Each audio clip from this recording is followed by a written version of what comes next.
కార్పొరేట్ల వివాదం తారస్థాయికి అయితే జరిగింది. మనతో కార్పొరేటర్ గారు కూడా ఉన్నారు, ఒకసారి మాట్లాడి తెలుసుకుందాం. మేడం, మీరే కావాలని అక్కడ గొడవ చేశారన్న కూడా వార్తలు అయితే వస్తూ ఉన్నాయి. అసలు ఇంతవరకు వాస్తవం అక్కడ ఏం జరిగింది? అసలు మాకు కావాలని గొడవ పెట్టుకోవాలని మాకేమో షోక. ఒకటే మాట అడుగుతున్నాను, మేము ప్రజల వైపు మా డెవలప్మెంట్స్ విషయంలో మేము ప్రశ్నించాలని మేము అడిగాము. మాకు అవకాశం ఇవ్వండి, మేము మాట్లాడతామని చెప్పాము. కార్పొరేటర్గా మాకు ఆ బాధ్యత లేదా? మేము కౌన్సిల్లో మాకు క్వశ్చన్స్ ఇచ్చినప్పుడు అడిగే హక్కు మాకు లేదా?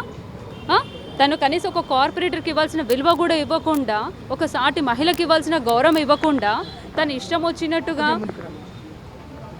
మేయర్ గారు తనకి ఇష్టం వచ్చినట్టుగా ఎవరు సజెషన్స్, కనీసం తన గురించి బడ్జెట్ గురించి డిస్కషన్ చేయకుండా అసలు బడ్జెట్ బుక్కే ఓపెన్ చేయలేదు. బడ్జెట్ బుక్ ఓపెన్ చేసి కనీసం ఎవరితో ఏంటి డిస్కస్ చేయకుండా తనకి తానే బడ్జెట్ ఆమోదం పలుకుతుందా? నేను సూటిగా ఒకటే ప్రశ్నిస్తున్నాను. కావాల్సుకొని దౌర్జన్యం మేము చేసింది కాదు, వీళ్ళు కాంగ్రెస్ పార్టీ వాళ్ళు నిన్నటి సాయంత్రమే డిస్కషన్ చేసుకున్నారు.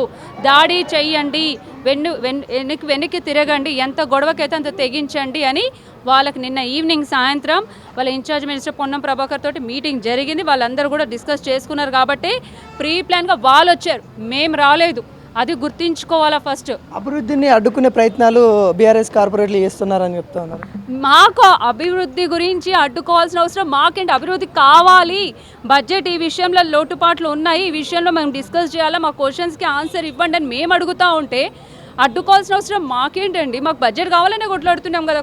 క్వశ్చన్ చేసినందుకు ఈరోజు మీరు గొడవ చేశారు, మీ డివిజన్స్లలో మీకు డెవలప్మెంట్ ఫండ్స్ ఇవ్వము అని అంటున్నారు. ఇదేం బెదిరింపులు, ఇదేం రాజ్యం? ఇంత రౌడీజం అనేది పనికిరాదు. డెవలప్మెంట్ ఫండ్స్ అనేది ప్రతి ఒక్కరికి ఇవ్వాల్సిందే, అది వాళ్ళ బాధ్యత, అది తెలుసుకోవాలి. సరే తను ఇవ్వకపోతే ఏంది, మేము ఏ విధంగా తీసుకురావాలో మాకు తెలుసు.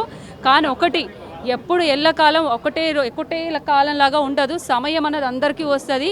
రానున్న party BRS party government form అవుతుంది, అప్పుడు మాకు సమయం వచ్చి మేము సమాధానం చెప్తాం. ఇంకోటి, మనం బడ్జెట్ కూడా చూసినట్లయితే ఎటువంటి వ్యత్యాసాలు కనబడతా ఉన్నాయి మీకు?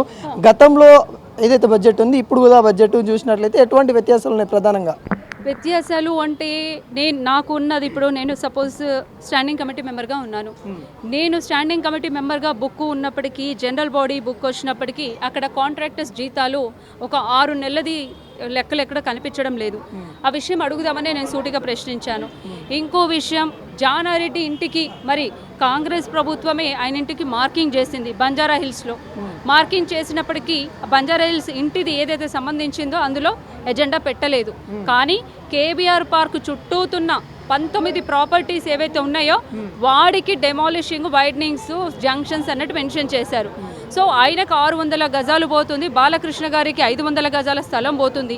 వీటి విషయాలలో మరి బడ్జెట్లో మీరు ఎజెండాలో మీరు ఎందుకు పెట్టలేదు? జానారెడ్డి గారు ఎందుకు పెట్టలేదు? నేను సూటిగా ప్రశ్నిస్తున్నాను. అదే కేబీఆర్ పార్క్ ఎజెండా తీసుకొచ్చి దాంట్లో బడ్జెట్ బుక్లో పెట్టారు, మీరు అజెండాలో కూడా పెట్టారు. సో అందుకని ఇక్కడ న్యాయం ఏంటి, అన్యాయం ఏంటి వాళ్ళది వాళ్ళు ఆలోచించుకోవాలి. అది ఆ విషయం నేను డిస్కస్ చేద్దాం అనుకున్నాను, కానీ కుదరలేదు. సిఆర్ఎంపీ విషయంలో కూడా చాలా అవకతవకలు జరుగుతున్నాయి డిపార్ట్మెంట్ వైజ్లో. అది కూడా మరి స్వీపింగ్ మిషన్స్ కూడా సరిగా వర్కౌట్ అవ్వట్లేదు. ఎలక్ట్రిసిటీ డిపార్ట్మెంట్లో జీతాలు లేవు, అలాగని మెయింటెనెన్స్ కూడా లేదు, ఎక్కడ పనులు కూడా జరగడం లేదు. ఈ విషయమే కాకుండా శానిటేషన్ కూడా ఎక్కడ సరిగ్గా జరగడం లేదు. ఇలాంటి అనేక క్వశ్చన్స్ మేము ఈరోజు చేద్దాం అనుకున్నాం, కానీ అవకాశం రాలేదు.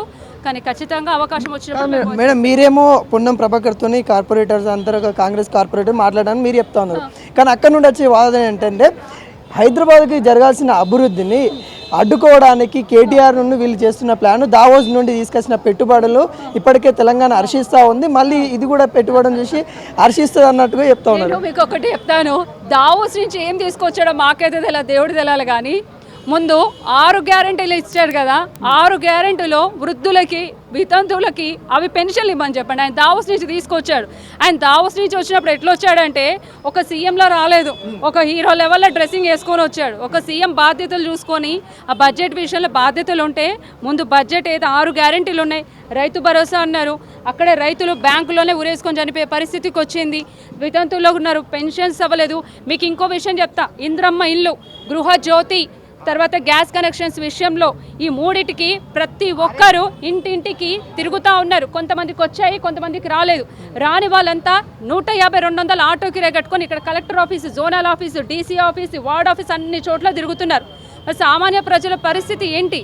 ఆశ చూపించడం దేనికి? నేను సూటిగా ప్రశ్నిస్తున్నాను. ముందు 6 గ్యారెంటీలు ఏమో అవి పెట్టండి. ఇంకో విషయం జిహెచ్ఎంసీలో ఈ క్వశ్చన్ కూడా నేను రేస్ చేద్దాం అనుకుంటాను. జిహెచ్ఎంసీకి సంబంధించిన వర్కర్స్ ఎవరైతే ఉన్నారో వాళ్ళందరినీ ఈ 6 గ్యారంటీలకి మా బస్సులలో అక్కడ డైవర్ట్ చేయడం జరుగుతుంది. మా జిహెచ్ఎంసీ స్టాఫ్లో ఎవరైతే ఉన్నారో మా డివిజన్లో ఎలాంటి డెవలప్మెంట్స్ వర్కులు కూడా జరగడం లేదు. సిబ్బందిని మొత్తం అటు డైవర్ట్ చేశారు. కాబట్టి ఆ స్టాఫ్ కాకుండా కావాలంటే వేరే సిబ్బందిని పెట్టుకొని కొనసాగిస్తే బెటర్. అయ్యే పనులు కూడా కాకుండా పోతున్నాయి. మేడం ఈ రాజకీయాలన్నీ మనం పక్కన పెట్టుకుంటే మేయర్ గారు ఒక మహిళ, మీరు ఒక మహిళ, ఒక మహిళని షిటాప్ అవన్నీ ఎలా చూస్తా ఉన్నారు? ఆ వ్యాఖ్యలు తను చేసిన వ్యాఖ్యలు అనేది మాకు బాధగా అనిపిస్తుంది. మేము ఎందుకు ఆ మాట ఎందుకు మాది ఏంటంటే అరే మేము ఎన్నుకున్నాం, మేము సంతకాలు పెట్టి మాకు మేయర్ కావాలని మేము ఎన్నుకొని మేము ఆమె ఆ పీఠంలో కూర్చోబెడితే ఈరోజు తిరిగి మాకే అంటోంది. కనీసం ఒక సాటి మహిళకు కూడా కనీసం ఇవ్వాల్సిన గౌరవం ఇవ్వలేదు. అందుకని ఆ విషయంలో మేమే అనుకుంటా ఉన్నాం. కానీ ఖచ్చితంగా ఆవిడకనే మేము ఏంటో కూడా చూపిస్తాం. అవిశ్వాస తీర్మానం ఏమన్నా ప్లాన్ చేస్తా ఉన్నారా? మన కార్యాచరణ ఏంటి అసలు? మీ ముందు కార్యాచరణ ఇంకా ఇక్కడ నుండి ముందు కార్యాచరణ తీర్మానం మీద మరి పార్టీ ఇన్స్ట్రక్షన్స్ ఏ విధంగా మూవ్ ఆన్ అవుతే మేము ఆ విధంగా మూవ్ ఆన్ అవుతాం. Thank you.